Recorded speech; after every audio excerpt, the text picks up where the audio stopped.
গোটেই বিষয়টো মই নিশ্চয় যথাস্থানত মই উপস্থাপন কৰিম। মোৰ দায়িত্বটো উপস্থাপন কৰিম আৰু উপস্থাপন কৰাই নহয়, ইয়াত যাতে তৎকালীনভাৱে ব্যৱস্থা হয়। আৰু এই স্থানটো বুলি নহয়, এনেকুৱা স্থান আৰু বা ক'ত কেনেকৈ আছে, আটাইখিনিৰ ক্ষেত্ৰত এটা সুব্যৱস্থা হ'ব লাগিব। আৰু সেই ক্ষেত্ৰত নিশ্চয় মাননীয় মুখ্যমন্ত্ৰীৰ দৃষ্টিগোচৰ হোৱাৰ লগে লগে ইয়াত তেখেতে কঠোৰভাৱে ব্যৱস্থা ল'ব। এইটো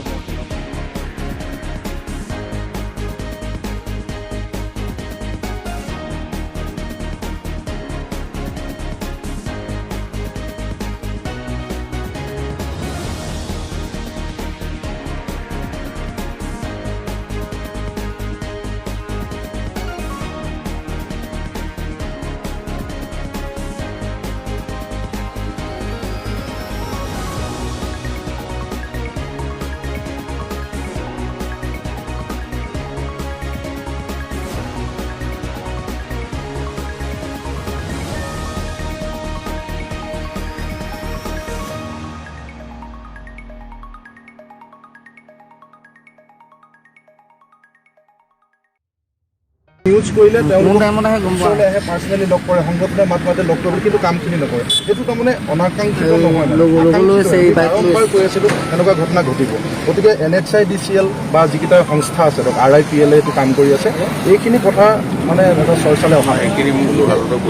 এই কথাখিনি আপোনালোকে চাওক, কাৰণ কেৱল ধৰক এতিয়া কুঁৱলী বা গাড়ীখনৰ ফিটনেছটো এটা কথা, এইটো আমি মানিছোঁ। কিন্তু কয়লা গাড়ীখনৰ ফিটনেছ নাই, সেইবোৰ কোনো চেকিঙেই নহয়। কয়লা গাড়ীখনৰ ইঞ্চুৰেঞ্চ নাছিল, ফিটনেছ নাছিল, এইবোৰ কথা তাৰমানে অহা নাই। আৰু মেইনকৈ কয়লাটো, এটা কয়লা গাড়ী কেনেকৈ চলি থাকিব পাৰে, এইবোৰ কেঁচা কয়লা আমি একদম সন্মুখত পৰি আছে। আৰু কয়লা চিণ্ডিকেট চলি আছে, এই কথাটো গোটেই মানুহখিনিক আমি সদায় কৈ আছোঁ। আপুনি এগৰাকী কেবিনেট মন্ত্ৰী হিচাপে এই ঘটনাটো কেন্দ্ৰ কৰি, মানে ঘটনাটো নহ'লেতো চলি আছে, গতিকে আৰু ঘটনা ঘটিব যদি এইখিনি চলি থাকে। পুৱতি নিশা যদি কয়লাৰ গাড়ী যদি পলুৱা গাড়ী এনেকৈ খুন্দিয়াই, তেতিয়া আমি কেতিয়াও ৰোধ কৰিব নোৱাৰোঁ। আৰু 2 নম্বৰতে NHIDCL আপুনি গোটেই ৰাস্তাটো চাওক, য'তে মন যায় ত'তে গাঁত খানি এমাহ হ'লে উদঙাই থৈ দিয়ে। ড্ৰেইনত কৰিছে, এইটো 12 জন মানুহ ঢুকালে কাৰণে ওলাইছে। এই যোৱাটো মাহত 20টামান ঘটনা ঘটিছে। স্কুটিৰ পৰা পৰে, কাৰোবাৰ ভৰি ভাঙিছে, হাত ভাঙিছে, সৰু ক'ৰবাত খবৰ এটা হয় নহয়, কিন্তু একো নহয়। NHIDCL মানুহক লগ কৰিলেও একো গুৰুত্ব নিদিয়ে, বা সিহঁতক কাৰোৱে গা নলৰে। মানে কি শক্তি আছে?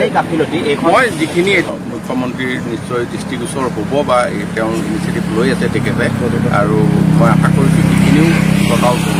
অকল এই জেগাটোতে নহয়, য'ত আছে। ছাৰ, ৰাজ্য চৰকাৰৰ ফালৰ পৰা কিবা মানে কম্পেনচেশ্যন দিব মৃতকৰ পৰিয়ালৰ কাৰণে কিবা? এইটো কথা 2 লাখ টকা বহুত কম হৈছে। এইটো কথা প্ৰধানমন্ত্ৰীৰ পৰা হৈছে, আৰু আমাৰ